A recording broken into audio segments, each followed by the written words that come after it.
It's fear. It all comes back down to fear. I've been trying to figure out what the epidemic is in our society, and I really thought it was loneliness. Because living here in Mexico, the community is so much stronger than what we have in the United States, and how we seem to push people away and try and do it on our own. But what it really is fear. Reading comments on social media, talking to friends and family, everybody is afraid. And you're not giving those fears over to the Lord. And really it comes down to two main fears.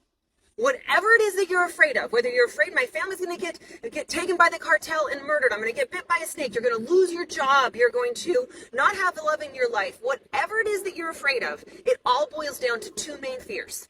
The fear of death and the fear of not being loved. When you think about it, take those fears, they all go back down to those two things. You're going to die. Your family and your friends are going to die. Or you're going to lose your job. You're going to lose your spouse. You're not going to be able to buy whatever it is you want. Whatever that is, that goes down to not being loved. But both of those fears, both of those point directly back to our Lord. Even if, like so many of you said over and over again, we die in Mexico. That's not a fear. Because that's the Lord's plan. And you know what happens in the end? We are with him in heaven because we have the promise of God on the other side.